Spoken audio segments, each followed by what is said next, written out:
आमची ज्यावेळेस युती झाली त्यावेळेस 27 जागा आम्हाला आणि 25 जागा या शिवसेनेला असा आमचा ठरलं होतं.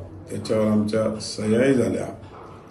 त्यानंतर सिल्लोडमधल्या ज्या 11 जागा आहेत त्या तिकडचे आमदार अब्दुल सत्तार म्हणले मला कुठल्याही प्रकारची युती करायची नाही, तर त्या जागेवर मैत्रीपूर्वक लढत असा हा निर्णय झाला होता.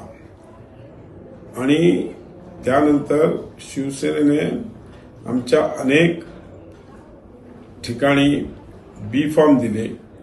ज्यावेळेस ते आम्हाला कळाल्यावर आम्ही अशा कुठल्याही प्रकारची बंडखोरी करायचा आमचा कुठला विचार नव्हता. पण शेवटच्या मोमेंटला आम्ही 2 नंतर आम्हाला ज्यावेळेस कळालं की त्यांनी अनेक ठिकाणी हे केलेलं आहे, तर आम्ही पण 5 ठिकाणी आम्ही बी फॉर्म दिले. आणि आज जो 11 ठिकाणी त्यांनी अधिकृत बी फॉर्म दिले त्या 27 म्हणजे आमच्या 27 जागेंवर, आणि आम्ही त्यांच्या 25 जागेपैकी 5 ठिकाणी आम्ही बी फॉर्म दिले. सुरुवात कुणी केली? सुरुवात ही सर्वात पहिले त्यांनी बनोटीचा फॉर्म हा 11 वाजता भरला.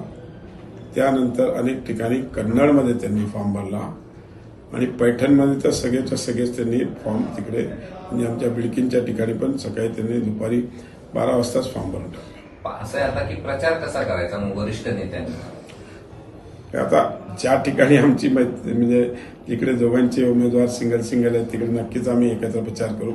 पण काही ठिकाणी आम्हाला आमचा वैयक्तिक प्रचार करावा लागेल, त्यांना त्यांचा वैयक्तिक प्रचार करावा लागेल. जिल्ह्यामध्ये युती आहे असं म्हणायचंच नाही का? युती आहे, अनेक ठिकाणी युती आहे. जिकडे युती आहे तिकडे आम्ही नक्कीच युतीमध्ये लढू. बाकीच्या ठिकाणी मैत्रीपूर्वक लढत.